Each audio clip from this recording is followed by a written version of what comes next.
నమస్తే, welcome to Andhraprabha. నేను Raghunandan. RSS శతాబ్ది ఉత్సవాల్లో భాగంగా లెక్చర్ సెషన్స్ ప్రారంభమయ్యాయి. గత 3 రోజులుగా జరిగాయి. తర్వాత ఆర్ఎస్ఎస్ చీఫ్ సర్సంఘ్ చాలక్ మోహన్ భగవత్ గారు మాట్లాడడం జరిగింది. అయితే నిజానికి ఇప్పటివరకు కూడా సోషల్ మీడియాలో, టీవీ ఛానళ్లలో చాలా అంశాలు స్పెక్యులేట్ అయ్యాయి. మొన్నటి వరకు కూడా ఆర్ఎస్ఎస్కి బీజేపీకి మధ్యలో చేడిందని, తర్వాత ప్రధాని మోదీ 75 సంవత్సరాల తర్వాత రిటైర్ అయిపోవాలని ఆర్ఎస్ఎస్ చెప్పిందని, మోహన్ భాగవత్ చెప్పారు అని, ఇలా రకరకాల స్పెక్యులేషన్స్ వచ్చాయి. తర్వాత బీజేపీ తీసుకుంటున్న నిర్ణయాల పట్ల ఆర్ఎస్ఎస్ కోపంగా ఉంది అని, అండ్ ఈ మతాల మధ్య ఆర్ఎస్ఎస్ చిచ్చుబెడుతోంది అని, అది బీజేపీ పాటిస్తోందని, రిజర్వేషన్ల విషయంలో ఆర్ఎస్ఎస్కి అసలు ఏమాత్రం రిజర్వేషన్స్ ఉండొద్దు అని ఆర్ఎస్ఎస్ ప్రతిసారి వాదిస్తుంటుంది అని, చాలా విషయాలు ఇప్పటివరకు స్పెక్యులేట్ అయ్యాయి. నిజానికి మోహన్ భగవత్ గారు మాట్లాడిన మాట ఎట్లా ఉంది అంటే, ప్రతిదానికి ముడి విప్పినట్టుగా, ప్రతిదానికి చాలా క్లారిటీ ఇచ్చారు. సో నిజానికి గంట పైనే ఆయన మాట్లాడారు. సో మనము ఇప్పుడు మనతో పాటు విశ్లేషకులు మురళీ మనోహర్ గారు ఉన్నారు. వారితో మాట్లాడి కొన్ని కీలకమైన పాయింట్లు, అంటే మనం అంతసేపు మాట్లాడలేం కాబట్టి కొంత తక్కువ సమయంలోనే కీలక పాయింట్లు మీకు అందించే విధంగా ప్రయత్నం చేస్తూ ఉన్నాము. సో అందులో భాగంగా నిజంగానే మోదీ 75 సంవత్సరాలకు రిటైర్ అయిపోవాలని ఆయన అన్నారా, ఇంకేమన్నారు, అండ్ రిజర్వేషన్ల విషయంలో, తర్వాత ఇల్లీగల్ ఇమ్మిగ్రెంట్స్ విషయంలో, ఇలా రకరకాల పాయింట్స్ ఉన్నాయి. సో మీరు కూడా ఈ వీడియో చూడండి, మన మిత్రులకు కూడా దీన్ని షేర్ చేయండి ఖచ్చితంగా, అండ్ మా ఛానల్ని కూడా సబ్స్క్రైబ్ చేసుకోండి. సో నేను పరిచయం చేస్తాను. మురళీ మనోహర్ గారు నమస్కారం అండి, వెల్కమ్ టు ఆంధ్రప్రభ. నమస్తే సార్, ముందుగా ఒక ముందు మాట ఒకటి చెప్పండి. మా మోహన్ భగవత్ గారు మాట్లాడిన మాటలు ఎంత క్లారిటీలు ఇస్తున్నాయి అనే విషయం మాట్లాడుతూ అంశాల వారీగా మనం మాట్లాడదాం. 75 సంవత్సరాలకు రిటైర్మెంట్ అనే అంశం మొదటగా మాట్లాడదాం మీ ముందు మాటతో. ఎస్ అంటే బహుశా ఇది ఒక ప్లాన్ గానే పెట్టినట్టుంది. ఈ సెషన్స్ అన్ని కూడా క్వశ్చన్ అండ్ ఆన్సర్స్ ఒక 1.5 to 2 hours సెషన్ జరిగింది ఢిల్లీలో. అది మనకు పేపర్ లో వీటి అన్నిట్లో వస్తుంది. చాలా ప్రశ్నలకు ఆయన అభిప్రాయాలు, ప్రజల అభిప్రాయాలు ఎలా ఉన్నాయి, వాటికి విరుద్ధంగా ఆర్ఎస్ఎస్ పనిచేసే విధానము, అన్లెస్ మీరు సంస్థలో వచ్చి బాధ్యతలు తీసుకొని పనిచేస్తే గానీ తెలియదు చాలా విషయాలు. ఇక్కడ అంటే కార్య పద్ధతి అనేది ఒకటి ఉంటుంది ఆర్ఎస్ఎస్ కు, అది చాలా ప్రధానం. చాలా సార్లు లెఫ్ట్ లిబరల్స్ యొక్క వర్కింగ్ సిస్టమ్ ఏముంటుంది దగ్గర మీకు అందరికీ తెలుసు. రాజకీయ పార్టీ కేంద్రంగా ఉండి చుట్టూ అనుబంధ సంస్థలు ఉంటాయి. వాళ్ళకు విద్యార్థి విభాగం ఉంటది, కార్మిక విభాగం ఉంటది, ఇంకేదో విభాగం ఉంటది. ఇది పొలిటికల్లీ సెంటర్డ్ ఆర్గనైజేషన్స్ అవన్నీ కూడా. కనుక ఈ దేశంలో అందరికీ ఇప్పుడు కాంగ్రెస్ ఉంది, కాంగ్రెస్ కేంద్రంగా చాలా సంస్థలు ఉన్నాయి చుట్టూ కూడా. విద్యార్థి విభాగం ఉంది, మహిళా విభాగం ఉంది, సేవా విభాగం కూడా ఉంది కాంగ్రెస్ లో, సేవా దళ్ ఉంది. ఇలాంటివన్నీ ఉన్నాయి. కేంద్రం ఎవరు? అదేది పొలిటికల్ పార్టీ కాంగ్రెస్. సిపిఐకి అనుబంధ సంఘాలు, సిపిఎం కు అనుబంధ సంఘాలు. అయితే ఇది ఒక అట్మాస్ఫియర్ దేశంలో ఉంది కనుక దేశ ప్రజలు వాటికి అలవాటు పడిపోయి దీన్ని ఊహించలేరు, ఏది ఈ ఆర్ఎస్ఎస్ యొక్క రిలేషన్స్ ఎలా ఉంటాయి అని. అందుకే ఆర్ఎస్ఎస్ కు సబార్డినేట్ యూనిట్స్ ఏవీ లేవు అని చెప్పేశారు మోహన్ భగవత్ జీ. ఇది చాలా మంది క్యాచ్ చేయరు ఈ విషయం, అందుకే నేను బిగినింగ్ లోనే చెప్పేస్తున్నాను. We don't have any subordinate units అని చెప్పేస్తారు, డిక్లేర్ చేసేసారు. అంటే ఆర్ఎస్ఎస్ ఏదో పెద్ద organisation, mother organisation, Mohan Bhagwat G ఆదేశం ఇస్తే అందరూ పాటించాల్సిందే. నో, ఇవన్నీ కూడా కుటుంబ సభ్యుల్లాగా ఉంటారు. కుటుంబ సభ్యుల్లో అన్న, తమ్ముడు, అక్క, చెల్లెళ్ళు, ఫాదర్ది లేకపోతే మదర్ది, వాళ్ళు ఉన్నన్ని రోజులు వాళ్ళది ఏముంటుంది అంటే మారల్ గా ఒక వాల్యూ ఉంటుంది. ఒక ఏజ్ వచ్చాక పిల్లలు కూడా పెద్దవాళ్ళు అవుతారు. అయ్యాక డెసిషన్స్ ఎవరికి వాళ్ళు తీసుకుంటారు. ఒక మాట ఆ నాన్నకు చెప్పాలి అని చెప్తారు, ఒక మాట, ఎందుకంటే చాలా ఏజ్ వచ్చింటది. ఇలాంటి ఫ్యామిలీ అటిట్యూడే ఉంటుంది. ఇది చాలా మందికి అర్థం కాదు. మోహన్ జీ చెప్పారు కనుక అది ఆదేశం అని ఇలాంటివన్నీ తీసుకుంటారు. అందుకే నేను బిగినింగ్ లో ఒక వర్డ్ చెప్పాను, నో సబార్డినేట్ యూనిట్స్. వీటి చేతి కింది సంస్థలు కావు ఏవి కూడా, అన్నిటికీ అన్ని ఇండిపెండెంట్ ఆర్గనైజేషన్సే. కానీ కుటుంబ సంబంధాలు లాంటిది ఒక ఫ్యామిలీ రిలేషన్స్ ఉంటాయి అని అది మనం అర్థం చేసుకోవాలి. కనుక ఇక్కడ నుంచి మీరు అన్నట్టుగా మొదటి ప్రశ్నకు వద్దాం మనం. యా సో ముఖ్యంగా 75 సంవత్సరాల వయసు తర్వాత రిటైర్ అవ్వాలి అనే దానికి నేను రిటైర్ అవ్వమని నేను ఎవరికి చెప్పలేదని సింగిల్ డైలాగ్లో ఆయన మొత్తం పటాపంచలు చేసేసారు. ఎంతో స్పెక్యులేషన్ నడిచింది యాక్చువల్గా దీని మీద, పెద్ద చర్చలు కూడా జరిగాయి నేషనల్ లెవెల్లో కూడా. సో ఏమిటి అది ఎట్లా అర్థం చేసుకోవాలి ఆ ఆన్సర్ని? ఇక్కడ కూడా ఆయన చాలా ఫన్నీగానే మాట్లాడుతూ నవ్వుతూ చెప్పారు. హ్మ్.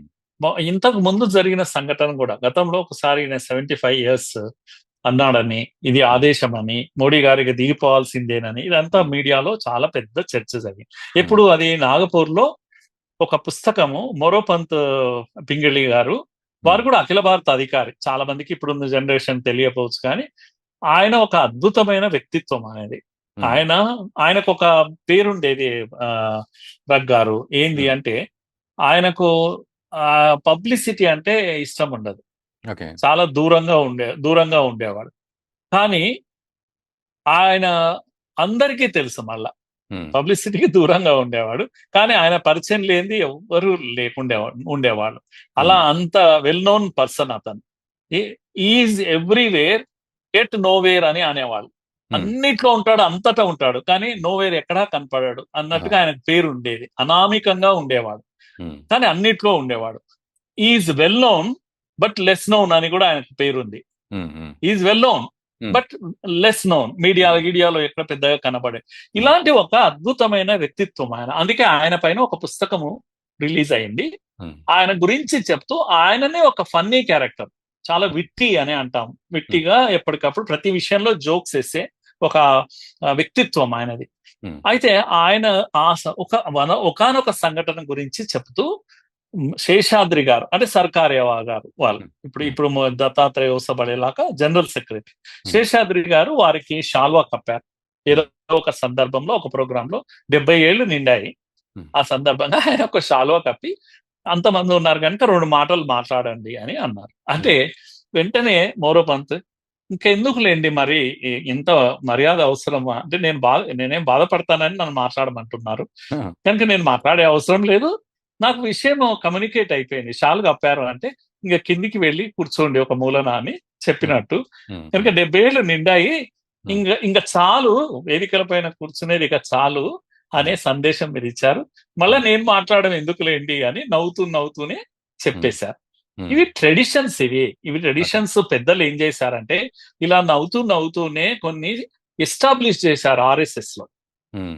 అందుకే ఒక ఏజ్ వచ్చాక ప్రాబ్లమ్ ఏముంటుంది మనుషుల కంటే పెద్ద పెద్ద పొజిషన్‌లో బాధ్యతలో ఉండేవాళ్ళు ఇంకెప్పుడు కిందికి దిగాలని ఉండదు. కుర్చీ మీదనే కూర్చోవాలని ఉంటది. హ్మ్. అందుకే ఆర్ఎస్ఎస్‌లో చాలా మంది పెద్దవాళ్ళు చెప్తూ ఉంటారు. హ్మ్. పెద్దవాళ్ళు ఆయన పెద్దాయన అని ఎవరంటారు అంటే చిన్నవాళ్ళను తలపైన కూర్చునే పెట్టుకునేవాడు పెద్దవాడు. హ్మ్. అంత లార్జ్ హార్టెడ్ ఉండాలి అని. హ్మ్. అంటే మీరు దిగాలి. చిన్న హ్మ్. చిన్న వాళ్ళకు ప్లేస్ ఇవ్వాలి. హ్మ్. ఇది స్పిరిట్ అండి. ఈ చర్చలో అంతా స్పిరిట్ ఇది. హ్మ్. కానీ చాలా సార్లు రూల్ ఉండదు. ఏది ఆ! ప్రభుత్వంలో అక్కడ 75 ఏళ్లకు రిటైర్మెంట్, ఆ! 80 ఏళ్లకు రిటైర్మెంట్ ఇలాంటి రూల్స్, రెగ్యులేషన్స్ సంఘంలో దీంట్లో ఉండవు. కానీ కార్యపద్ధతి అనేది ఒకటుంటుంది. ఒక హ్మ్. వయస్సు వచ్చాక కింద కూర్చోవాలి. మీరు గైడ్ చేయాలి. మీకు హ్మ్. పొజిషన్స్ ఉండవు. అవును. పెద్ద పెద్ద పొజిషన్స్ ఉండవు. కానీ మీ మాటకు చాలా వాల్యూ ఉంటుంది. హ్మ్. అది. కనుక చిన్నవాళ్ళు పొజిషన్స్ లో కూర్చుంటారు. సంస్థను నడుపుతారు. హ్మ్. మీరు కింద కూర్చోవచ్చు. వేదిక మీద ఉండకపోవచ్చు. హ్మ్. కానీ మీరు సలహా ఇస్తే మాత్రం అది చాలా సీరియస్ గా ఉంటుంది. హ్మ్.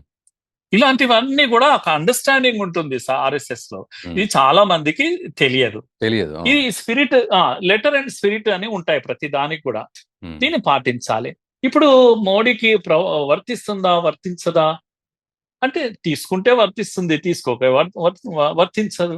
హ్మ్. అలాగే మీరు 75 ఏళ్ళకి దిగిపోనియండి ఆదేశం ఇవ్వడం అంటూ ఉండదు. ఇప్పుడు ఉండదు. మోహన్ భగవత్ కూడా అన్నాడు. ఒక హ్మ్. నవ్వుతూ అదే మాటల్లో ఉపన్యాసంలో ఏమన్నారంటే, హ్మ్. "నేను సర్సంఘ్ చాలకునండి ఇక్కడ కూర్చున్నాను.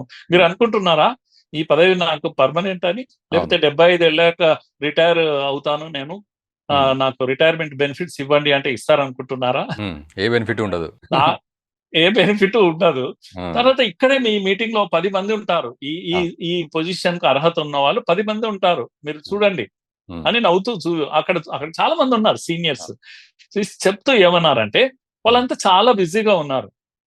ఎంత బిజీగా ఉన్నారు అంటే, వారు ఇక్కడ ఈ ఈ ఈ ప్లేస్‌కు వాళ్ళు టైమ్ స్పేర్ చేయలేరు. హుహు. ఏది సరసంగ చాలదు. నేనే అవును. కాస్త ఫ్రీగా ఉన్నందుకు హ్మ్. నన్ను స్పేర్ చేశారు ఈ పొజిషన్ కొరకు అని నవ్వుతూ నవ్వుతూ. అన్నారు ఆ విధంగా. అన్నారు. అంటే డోంట్ థింక్ ఒక్కడే ఉంటాడు. అంతకు మించిన వ్యక్తులు ఎవరు ఉండరు. ఆయన్నే సుప్రీం. ఆయన ఆదేశం అట్లుండదు. వర్కింగ్ సిస్టమ్‌లో కలెక్టివ్ డెసిషన్స్ ఉంటాయి ఆర్ఎస్ఎస్ లో, కలెక్టివ్ థింకింగ్ ఉంటుంది. Hmm. సర్వసంఘ చాలకులు కూడా ఆ టీమ్ లో ఒక భాగంగా ఉంటారు. Hmm. ఇది ఈ కార్యపద్ధతి బయటి జనాలకు అర్థం కానప్పుడు Hmm. ప్రతి చిన్న విషయాన్ని ఆ సంకేతం ఇచ్చాడు అంతెందుకు రగ్గారు వీరేమన్నారు, నాగేశ్వరరావు, ప్రొఫెసర్ నాగేశ్వర వీళ్ళంతా కూడా కామెంట్స్ చేస్తుంటారు. ఇదే అవునవును. ప్రశ్న ఆయన మాట్లాడుతూ ఆయన ఏమన్నాడంటే Hmm. బీజేపీలో అవునవును కరెక్టే, మళ్ళా క్లారిటీ ఇచ్చారు. Hmm. ఎందుకంటే వివాదం ఏర్పడ్డది కదా, Hmm. వివాదం ఏర్పడ్డందుకు ఈ వివాదం తగ్గించడానికి ఈయన Clarity. ఇదేది ఒక క్లారిటీ ఇచ్చారు. వాస్తవంగా అయితే ఆయన అన్నాడు, దేశమంతా చర్చ చేసింది, మోడీకి ఇవ్వాల్సిన సంకేతం ఆయన ఇచ్చాడు, Hmm. ఇచ్చేసి దిగిపోవని చెప్పారు. Hmm. కాకపోతే దీన్ని వివాదాన్ని ఎక్కడో దగ్గర ఆపాలి అనే ఉద్దేశంతో ఇప్పుడు ఇలా మాట్లాడుతున్నాడు. ఇలాంటి వక్ర భాష్యాలు అంటే ఒకటేమో తాను ఒక పెద్ద మనిషి మీడియా మ్యాన్ కనుక నేను దీన్ని ఒక విశ్లేషణ చేయాలనే ఉద్దేశంతో తాను తోచిన విశ్లేషణ తాను చేయడము. రెండవది అక్కస్సుతో చేసేవాళ్ళు ఉంటారు. మూడవది తెలియక చేసేవాళ్ళు ఉంటారు. ఇలా రకరకాలు ఉంటారు. తెలియదు, కార్యపద్ధతి తెలియదు. ఒకసారి ఇదే పెద్ద ఆయన ఒకసారి మాట్లాడుతూ ఏమన్నారంటే, రామ్ మాధవ్ గారు బీజేపీ నుంచి తిరిగి ఆర్ఎస్ఎస్కి వెళ్ళారు.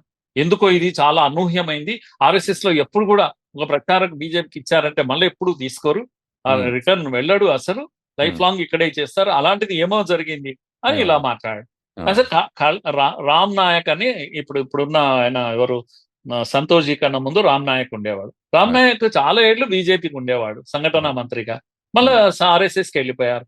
మొన్న జరిగింది కదా, ఇలా నేను 10 పేర్లు చెప్పగలను. ఆయనకు తెలియదు, ఎవరికి, నాగేశ్వరరావు అనే వ్యక్తికి, ముఖ్యంగా ఈ లెఫ్ట్ మేధావులకు ఏది తెలియకుండా ఊరికే కామెంట్స్ పాస్ చేస్తూ ఉంటారు అంతే. అక్కడ మాట్లాడుతుంటారు, తెలిసిన వాళ్ళు ఎవరో తనకు తెలుసు. యూనివర్సిటీలో ఉదాహరణకు రామచంద్రరావు గారు వీళ్ళంతా బ్యాచ్ మేట్స్ కదా, వాళ్ళతో ఏదో మాట్లాడతారు. అంటే ఒక్కోసారి అట్లా తెలియక మాట్లాడడం వల్ల సార్, అట్లా తెలియక మాట్లాడడం వల్ల, లేదా ఏదో స్పెక్యులేషన్ మనము అనలిస్ట్గా దాన్ని ఊహించి చెప్పడం వల్ల అదే ఇంకా మీడియాలో ప్రచారం అవ్వడం, సోషల్ మీడియాలో చర్చకు రావడం, అదంతా పూర్తిగా పక్కదారి పట్టే పరిస్థితి ఉంటుంది. కరెక్ట్ కాదు, అలాగే చేస్తుంటారు. ముఖ్యంగా ది వైర్ లాంటి పత్రికలు, లెఫ్ట్ వింగ్ పత్రికలు అన్ని దీన్ని ప్రచారం చేస్తుంటారు. అరే మోడీ మీద కోపం, ఆయన దించేసేయాలంటే ఇది ఒక ఆధారం దొరికింది, భగవత్జీ అన్నాడు మోహన్ భగవత్, దాన్ని వక్రీకరించి ఆయన ఉద్దేశం ఇది సూచన ప్రాయంగా చెప్పేశాడు, ఇక ఈయన దిగిపోవాల్సిందే. ఆయన కూడా టైం అయిపోతుంది, 75 years రేపు సెప్టెంబర్ లో, ఆయన తర్వాత మోహన్ భగవత్ తర్వాత మోడీ, ఇద్దరిది అయిపోతుంది, దిగిపోతారు. ఇది ప్రజల్లో ఒక పెద్ద డిస్కషన్. రెండూ జరగవు అండి, అది వాళ్ళ అవసరాలను బట్టి వాళ్ళు నిర్ణయం చేస్తారు కదా. ఒక రకంగా సార్ ఇప్పుడు మీరు చెప్పిన దాన్ని బట్టి సింగిల్ డైలాగ్ చెప్పాలంటే, మోడీ దిగడు నేను దిగను అలా అని చెప్పి దిగము అని మేము అనట్లేదు అని చెంపచెళ్ళు అనిపించినట్టేగా. అంతే, మీ చర్చ ప్రకారం జరిగేది కాదు, ఇది సంస్థలో చేసే నిర్ణయాల ప్రకారం జరుగుతాయి కనుక సంస్థ నిర్ణయం తీసుకుంటుంది, కలెక్టివ్ గా అక్కడ సీనియర్స్ ఉంటారు, వాళ్ళు నిర్ణయాలు తీసుకుంటారు కనుక ఈ బయట జరిగే చర్చకు ఎలాంటి సంబంధం లేని విషయం అని తేల్చి చెప్పారు మోహన్ భగవత్ గారు, చాలా చక్కగా చెప్పారు. అంటే మనకు క్లారిటీ అయితే వచ్చేసింది, 75 సంవత్సరాలకు దిగిపోవాలనే రూల్ అయితే లేదు ఎవరు కూడా, అది మోహన్ భగవత్ గారు కానీ ప్రధాని మోదీ కానీ. కానీ దిగాలనుకుంటే దిగితే మళ్ళీ ఆల్టర్నేట్ వస్తారు, ఇది అది ఫ్లోలో నడుస్తుంది. కానీ దానికి ఏమి పెద్ద స్ట్రాటజీ కానీ ఆర్డర్స్ వేయడం కానీ రూలు రెగ్యులేషన్ ఏమీ లేదు, క్లారిటీ వచ్చేసింది. ఏం లేదు. సామాజిక సంస్థల్లో అంటే ఆర్ఎస్ఎస్, ఏబీవీపీ, విహెచ్పి ఇవన్నీ సంస్థలు కదండి. సామాజిక సంస్థల్లో ఉదాహరణకు నేనున్నానండి, బెస్ట్ ఎగ్జాంపుల్, నేనే 35 ఏళ్ళు ఏబీవీపీలో పనిచేశాను. అంటే లిమిటెడ్ టీచర్స్ కొంతమంది ఏబీవీపీలో పనిచేస్తారు, అది ఒక పద్ధతి. అంటే విద్యారంగం, కుటుంబం అని. ఇది బయట కూడా జనంకు ప్రాక్టీస్ లేదు. స్టూడెంట్ ఆర్గనైజేషన్ టీచర్స్ ఇలా అడిగే వాళ్ళు చాలా ఉన్నారు, అది వేరే సబ్జెక్ట్ అది. అయితే రిటైర్మెంట్ తర్వాత కూడా నేను ఏబీవీపీలో ఉంటానా? ఉండకూడదు కదా, కామన్ సెన్స్ కదా అది. ఎందుకంటే టీచర్ గా ఉన్నప్పుడు స్టూడెంట్ ని గైడ్ చేయడానికి ఉంటాం కనుక రిటైర్మెంట్ కు ముందే వేరే సంస్థలోకి వెళ్ళిపోవడము, లేకపోతే ఆర్ఎస్ఎస్ సంఘమే లేకపోతే ఏబీవీపీనే నిర్ణయం చేసి ఈ పని చేయండి అని చెప్పడము, ఇలాంటివన్నీ చెప్తూ ఉంటారండి. అందరికి అంతే, సీనియర్స్ అయినప్పుడు బాధ్యతలు మారిపోతూ ఉంటాయి, కొత్త పని ఇస్తూ ఉంటారు, ఈ పాత పని ఆగిపోతూ ఉంటుంది. ఆల్ ఇండియా ప్రెసిడెంట్ నేను చేశాను, శాశ్వతంగా అక్కడ ఉంటానా? లేకపోతే స్టేట్ లో ప్రెసిడెంట్ గా చేశాను, ఏది ఉండదండి. సమయం వచ్చినప్పుడు దిగిపోవాల్సిందే, కొత్త బాధ్యతలు తీసుకోవాల్సిందే. ఇది ఆర్ఎస్ఎస్ లో ఉంటుంది. తర్వాత బీజేపీలో ఎలా ఉంటుంది, పీపుల్ మ్యాండేట్ ఒకటి ఉంది అండి. రేపు అవును. సెప్టెంబర్ కు ఆయనకు 75 ఏళ్ళు అయిపోతాయి. కానీ ఆయన 29th వరకు ఈ దేశ ప్రజలు కోట్ల మంది ఓట్లేసి ఆయనను ఎన్నుకుంటే ఆర్ఎస్ఎస్ వచ్చేసి కమాన్ దిగిపోండి అని ఎలా చెప్తుందండి? అవును. ఆర్ఎస్ఎస్ అధికారం ఏంది దానిపైన? పీపుల్ మ్యాండేట్ ఉన్నవాడు ప్రజలు ఉండి నువ్వు పరిపాలించు కూర్చో అని కూర్చోబెట్టాక నాది అయిపోయింది 75 ఏళ్ళు ఆర్ఎస్ఎస్ చెప్పింది అని వచ్చి కింద దిగుతాడంటే తప్పు కదా. అట్లా ఒకవేళ చేస్తే కూడా ఆర్ఎస్ఎస్ చెప్పదు, ఆయన చెయ్యడు, ఆయనకు ఆ కామన్ సెన్స్ ఉంది. కాకపోతే మ్యాండేట్ ఉన్నంత వరకు అయితే ఉండాల్సిందే. తర్వాత కొనసాగుతామా లేదా అని ఆయన తీసుకోవాల్సిన నిర్ణయం లేదా బీజేపీ తీసుకోవాల్సిన నిర్ణయం. ఇక్కడ సార్ అది కోఇన్సిడెన్స్ అనుకుంటా. ఆర్ఎస్ఎస్ ఫామ్ అయింది సెప్టెంబర్ 27, అంటే సెప్టెంబర్ రేపు రాబోయే 27, 1925 నాగ్పూర్లో. సో అక్టోబర్ 2కు 100 సంవత్సరాల శతాబ్ది ఉత్సవాలు జరుపుకోవడం ఇప్పుడు జరగబోతోంది. సో ప్రధాని మోదీ బర్త్డే, ఆయన పుట్టినరోజు కూడా సెప్టెంబర్ 17, రేపు రాబోయే 17, 1950. సో 74 సంవత్సరాలు. అండ్ మోహన్ భగవత్ గారు ఆయన కూడా 11 సెప్టెంబర్ 1950, ఆయన కూడా 74 సంవత్సరాలు. సో అందుకే దీనికి మొత్తం కంప్లీట్ ఆన్సర్ ఏంటంటే నేను దిగుతా అనలేదు, నేను ఇంకెవరిని దిగమని చెప్పలేదు 75 రాగానే అనేది ఆయన క్లారిటీ ఇచ్చేశారు. సో ఇంకా అది చెంపపెట్టా లేకపోతే సమాధానమా ఇంకా వాట్ ఎవర్. అంతే, అంటే క్లారిటీ కోసమే ఇచ్చారు. ఇప్పుడు ఉదాహరణకి ఇప్పుడు చెప్పిన నేను విశ్లేషకుడు, ఆయన లెఫ్ట్ వింగ్ విశ్లేషకుడు, ఆయన ఏమంటారు అంటే it is like testing the water అని అంటాడు. చూద్దాం ఆయన దిగిపోతాడా లేదా అని చూశాడు. ఇంకా ఆయన దిగలేదు కనుక ఇప్పుడు దాన్ని వివాదం క్లోజ్ చేయడానికి ఇలా పిచ్చి విశ్లేషణ చేస్తుంటారండి. వాటికి వాల్యూ ఉందా ఏమన్నా? కనుక వీళ్ళంతా ప్రొఫెసర్స్ మళ్ళా పేరుకు. మైండ్ లో ఏదో ఉంటుంది నెగటివ్ గా, పైకి ఏదో నవ్వుతూ చెప్పాలి కనుక it is like testing the water అని అంటాడు. అదేంది అంటే చూద్దాము, ఒక రాయేసి చూద్దాము, ఆయన దిగిపోతే మంచిది, 75 ఏళ్ళకి దీపావళి అందాము అని మోహన్ భగవత్ అన్నట్టు. ఆయన వినలేదు కనుక ఇప్పుడు వివాదం క్లోజ్ చేయడానికి మళ్ళా ఇప్పుడు ఇలా మాట్లాడుతున్నారు. ఇలాంటి విశ్లేషణ చేసేవాళ్ళు ఒకటి తమకు ఇష్టం లేకపోవడం, మోడీ గారంటే ఇష్టం లేకపోవడం, ఈయనను ఎలా అయితే దించాలి ఏదో వంకన అదన్నా బుద్ధి ఉండాలి. రెండవది తెలియకనన్నా చేసి ఉండాలి. అజ్ఞానంతో చేసేటువంటి విశ్లేషణ ఇవన్నీ కూడా.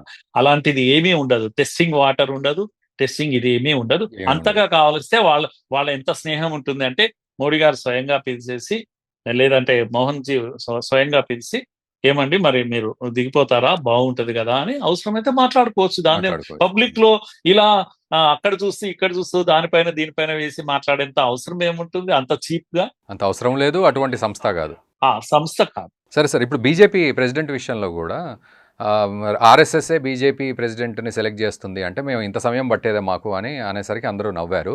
సో ఎట్లా డీకోడ్ చేస్తాం దాన్ని? సింపుల్ గా చెప్పేశాను అంటే మాకేం సంబంధం ఉండదు, వాళ్ళ అధ్యక్షులు వాళ్ళు సెలెక్ట్ చేసుకుంటారు.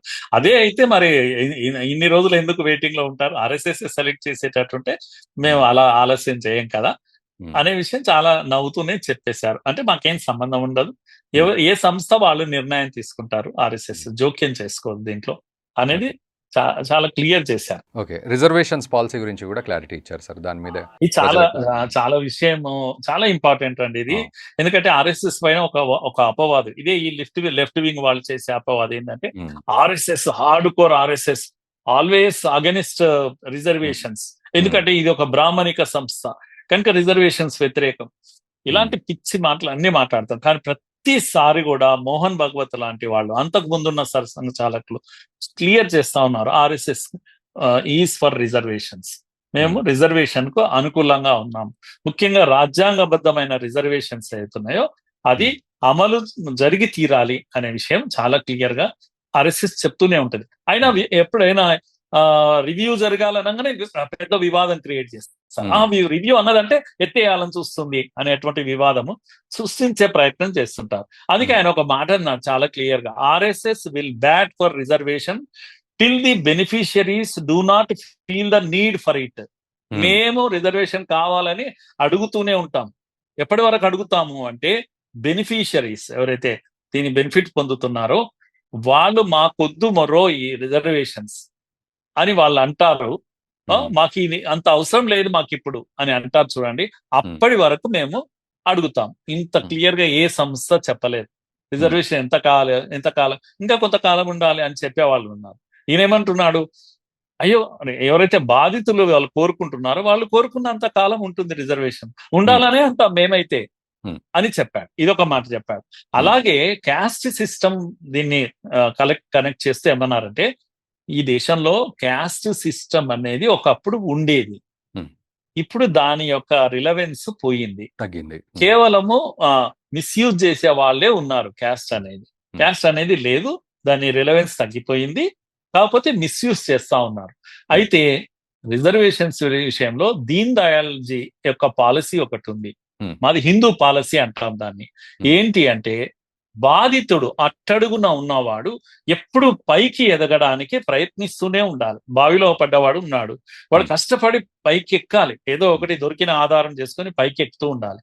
కానీ వాడు ఎక్కుతూ ఉన్నప్పుడు మనం స్పెక్టేటర్ లా చూస్తూ ఉండడం కాదు, టాప్ లో ఉండేవాడు ఎప్పుడు వీళ్ళనెంత చెయ్యి చాచి చెయ్యితోని అందించాలి, వాడిని అందుకోవాలి. ఇదే హ్యూమన్ పాలసీ, ఇది మానవీయత అంటాం దీన్ని. కనుక ఒక బావిలో పడ్డాడు అనుకోండి, వాడు ఏం చేస్తాడంటే ఎప్పుడు బయటికి రావాలనే తపన వానికి ఉండాలి ముందుగా, కనుక ప్రయత్నం చేస్తుండాలి. పైన ఉన్నవాడి పని ఏంది, ఈ సినిమా చూడడం కాదు, వీలైనంత నువ్వు కిందికి వంగి చేతులు. ఇది దీన్ దయాళ్ జీ యొక్క, అంటే last person in the last bench కు అందించాలి, అంత్యోదయ, ఇవన్నీ కూడా ఆర్ఎస్ఎస్ పాలసీ కాదు, ఇది హిందూ పాలసీ, హిందూ జీవన విధానం. ఇవన్నీ కూడా ఆయన చెప్పుకొచ్చాడు, అట్టడుగున్న ఉన్నవాడిని గురించి కూడా చెప్పారు. ఓకే, అక్రమ చొరబాట్ల గురించి కూడా ఇల్లీగల్ ఇమిగ్రెంట్స్ గురించి మాట్లాడారు. అక్రమ చొరబాటుదారులు ముఖ్యంగా వాళ్లకు ఏదైనా ఉద్యోగాలు అందకుండా చూడాలి, ఉద్యోగాలు అనేవి మన వాళ్ళకే ఇవ్వాలి. ఎందుకంటే డెమోగ్రఫీ యొక్క మార్పులు ఈరోజు దేశంలో దేశ విభజనకు అప్పుడు దారి తీశాయి, ఇప్పుడు కూడా మళ్ళీ దారి తీస్తున్నాయి. అసలు డెమోగ్రఫీ చేంజెస్ జరుగుతున్నదే ఒకటి అక్రమ చొరబాటుదారుల వల్ల, రెండవది మత మార్పుల కారణంగా. ఈ రెండు జాగ్రత్తగా కన్వర్షన్స్, వీటిని మనం ఆపాలి. జాబ్స్ కేవలము మన వాళ్ళకి ఇవ్వాలి, మన వాళ్లకు అంటే ముస్లింలకు కూడా అని చాలా స్పష్టంగా చెప్పారు. భారతీయులు అన్నప్పుడు అందరూ ఉంటారు, ముస్లింలు ఉంటారు, హిందువులు ఉంటారు. బయటి నుంచి వచ్చిన వాడు అక్రమ చొరబాటుదారుడు, వాడికి ఉద్యోగాలు మనం అందకుండా చూడాలి, మన వాడికే అందాలి అంటూ ముస్లింలకు కూడా అనే విషయం కూడా చాలా స్పష్టం చేశారు. ఇది ఆర్ఎస్ఎస్ వ్యూ పాయింట్. రోడ్లు స్థలాలకు కూడా పేర్లు పెట్టడంలో క్లారిటీ ఇచ్చారు. అవును, మతం గురించి కూడా అలాగే కంటిన్యూ చేస్తూ కులము మతం రెండు విషయాలు చెప్తూ, ఇది మతం అనేది మన చాయిస్, అది మన చాయిస్, మనకి ఇష్టం ఉన్న దేవుణ్ణి మనం ప్రార్థిస్తాం, కానీ ఎవరు ఇంపోజ్ చేయకూడదు, ఇంపోజ్ చేసి బలవంతంగా మత మార్పిడులు చేయకూడదు. అసలు ఈ దేశంలో హిందూ ముస్లిం ఐక్యత, హిందూ ముస్లిం యూనిటీ గురించి మాట్లాడతారు, ఎందుకు అవసరము, ఎందుకు, మనందరం భారతీయులమే కదా అని చెప్పేశాడు సింపుల్ గా. ఇది అర్థం చేసుకోవాలంటే చాలా కష్టం. కనుక ఇస్లాం ఇండియాలో ఉండదు అని అనేవాళ్ళు వాళ్ళు హిందూ థాట్ ఉన్న వాళ్ళు కాదు, హిందూ థింకింగ్ ఉండేవాడు ఎవడు కూడా అట్లా అనడు. ఎందుకంటే ముస్లిం అయినా హిందూ అయినా భారతీయుడు భారతీయుడే. ఇది హిందూ కాన్సెప్ట్ అని చెప్పాడు, ఆర్ఎస్ఎస్ కాన్సెప్ట్ కాదు, ఇది హిందూ కాన్సెప్ట్. హిందువులు అందరూ కూడా నమ్ముతారు, ముస్లింలు కూడా ఈ దేశంలో ఒక భాగమే అని చెప్తారు. ఇంత క్లియర్ గా చెప్పారండి. అఖండ భారత్ అనేది ఒక నిజం, ఒక ఫ్యాక్ట్, ఇది మనం మర్చిపోకూడదు. ఒకప్పుడు పాకిస్తాన్, బంగ్లాదేశ్ మన కళ్ళ ముందు విడిపోయినాయి, ఇవన్నీ కలిసే ఉన్నది. కనుక మన పూర్వీకులను ఒకసారి గుర్తు చేసుకోవాలి, మన యాన్సిస్టర్స్ అందరూ ఎవరు అనేది. ఆ తర్వాత మనం మతం మారిండవచ్చు, మతం మారినా మన హిందువులైనా ముస్లింలైనా మన పూర్వీకులు ఒకటే, ఇది మర్చిపోకూడదు. సింగిల్ డైలాగ్ లో మొత్తం చరిత్ర అంతా చెప్పేశారు ఆయన, చరిత్ర అంతా చెప్పేశారు. కనుక ఫారెన్ అగ్రెసర్స్ ఎవరో మనం గుర్తు పెట్టుకోవాలి. ఫారెన్ అగ్రెసర్స్ ఎవరైతే బాబర్లు వీళ్ళు వచ్చేసారో మన మీదకి దండయాత్ర వచ్చారు, హిందువుల పైనకి కాదు, ఈ దేశం పైకి దండగా వచ్చారు ఇక్కడ. కనుక మనం అందరం కూడా ఈ ఫారెన్ అగ్రెసర్స్ యొక్క పేర్లు పెట్టుకోవడం, వీధులకు, సిటీస్ కు, గ్రామాలకు పేర్లు పెట్టుకోవడం, ఇవి మనం మానేసేయాలి. కనుక దాని అర్థం మళ్ళా ముస్లింల పేర్లు పెట్టకూడదు అని కూడా కాదు. ముస్లింలు అబ్దుల్ కలాం లాంటి పేర్లు అప్పుడు, అబ్దుల్ కలాం లాంటి వాళ్ళు భారతీయులు అయినప్పుడు ఈ దేశం కోసం పనిచేసిన వాళ్ళు ఎవరైనా సరే పెట్టాలి. ఇంత క్లారిటీ ఇచ్చారండి. ఎవరు అగ్రహిస్తారు, ఎవరు భారతీయుడు, హిందూ ముస్లిం యూనిటీ కాదు, యూనిటీ అనాల్సిన పని లేదు, హిందూ ముస్లిం అందరూ ఒకటే భారతీయులే. ఇన్ని విషయాలు వారు జవాబులు ఇస్తూ వెళ్ళారు, చాలా డీప్ గా అర్థం చేయించే ప్రయత్నం చేశారు. And 3 child policy sir, 3 child policy చివరిగా 3 చైల్డ్ పాలసీ విషయం వచ్చింది, చాలా గట్టిగా చెప్పారు. తప్పకుండా ఇప్పుడు ఇద్దరు కాదు, ఇప్పుడు మళ్ళా ముగ్గురి కోసం వెళ్ళాలి ఆ భారతీయులందరూ. ఎందుకు అని అంటే మన యొక్క పాపులేషన్ పాలసీ, డాక్టర్స్ చెప్పిన పాలసీ, మన బర్త్ రేట్ ఇప్పుడు 2.1 ఉండి తీరాలి అని అందరూ ఎక్స్పర్ట్స్ చెప్తున్నారు. ఎందుకంటే 2.1 కన్నా కిందికి పడిపోతే మన దేశ జనాభా పడిపోతుంది అని. కనుక 2.1 మనం అర్థం చేసుకునేటప్పుడు దాన్ని మనము జీరోయింగ్ చేస్తాం కదా, యావరేజ్ తీస్తాం కదా. యావరేజ్ తీసినప్పుడు మ్యాథమెటిక్స్ లో 2.1 అంటే 2.1 ఈజ్ ఈక్వల్ టు 2 అవుతుంది. దాన్ని జీరో చేయడానికి. అదే పాపులేషన్ బర్త్ రేట్ విషయం వచ్చినప్పుడు లెక్క మారిపోతుంది. 2.1 ఈజ్ ఈక్వల్ టు 3 అవుతుంది. 2.1 పైన ఏది ఉంటే అది వస్తుంది కనుక 3 అనుకోవాలి. కనుక ఇప్పుడు మనం 3 గురించి మాట్లాడాలి, 2.1 కూడా కాదు. మనం దేశం యొక్క జనాభా ప్రమాదంలో పడిపోతుంది, వృద్ధుల సంఖ్య పెరిగిపోతుంది. జర్మనీ, జపాన్, మిగతా అమెరికా లాంటి దేశాలు వృద్ధులతో బాధపడుతున్నాయి. మనం ఎప్పుడు యవనంగా ఉండాలంటే 2.1 మెయింటైన్ చేయాలి, దాని అర్థం 3 మెయింటైన్ చేయాలి అనేది చాలా గట్టిగా చెప్పారు, క్లియర్ చేశారు విషయాన్ని.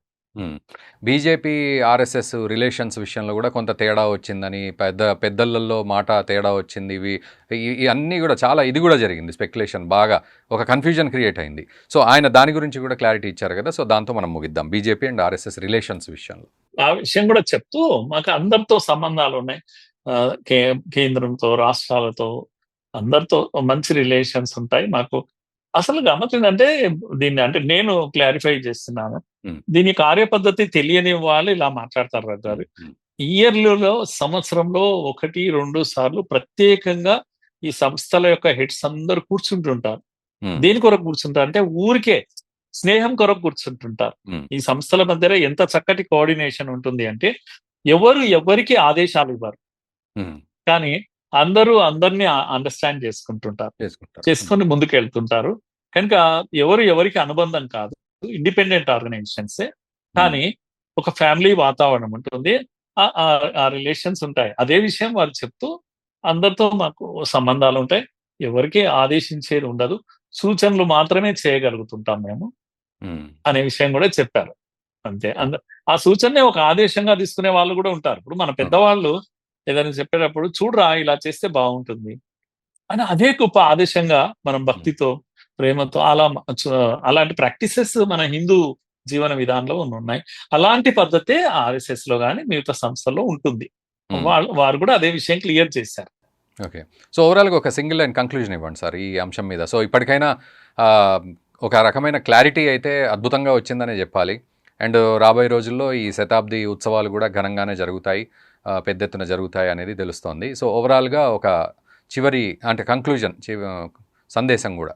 కంక్లూజన్ ఒకటేమో మేజర్ గా మనకు వచ్చింది, ఏమంటాం, ప్రజాభిప్రాయాలు భిన్నంగా ఏర్పడ్డప్పటికీ కూడా వాటిని క్లియర్ చేసే ప్రయత్నం కొంత మోహన్జీ చేశారు. కానీ పొలిటికల్ లీడర్స్ ఎప్పుడు కూడా కన్ఫ్యూజన్స్ క్రియేట్ చేసే పని వాళ్ళు చేస్తూనే ఉంటారు. క్లారిటీ వీరు ఎంత ఇచ్చినప్పటికీ కూడా బయట ఎనిమీస్ దీన్ని కన్ఫ్యూజన్స్ క్రియేట్ చేస్తుంటారు. కాకపోతే క్యాడర్ కు అలాంటి కన్ఫ్యూజన్స్ ఏమీ లేవు. ముఖ్యంగా ప్రైమ్ మినిస్టర్ విషయంలో, ఏజ్ విషయంలో, వీటి విషయంలో ఇదంతా కూడా బయటి వాళ్ళు సృష్టించినటువంటి డిబేట్ తప్పితే ఇంటర్నల్ గా ఏ ప్రాబ్లం లేదు. మోడీ గారు ప్రైమ్ మినిస్టర్, ఆయనకంటూ మంత్రి మండలి ఉంది, ఆయనకంటూ పార్టీ పెద్దలు ఉన్నారు, వాళ్ళు కూర్చుంటారు, కలెక్టివ్ గా నిర్ణయాలు తీసుకుంటారు.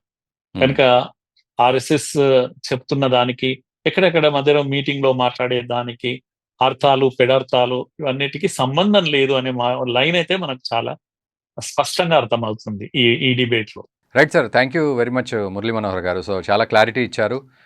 ఎందుకంటే ఇప్పటివరకు కూడా చాలా స్పెక్యులేషన్స్ నడిచాయి.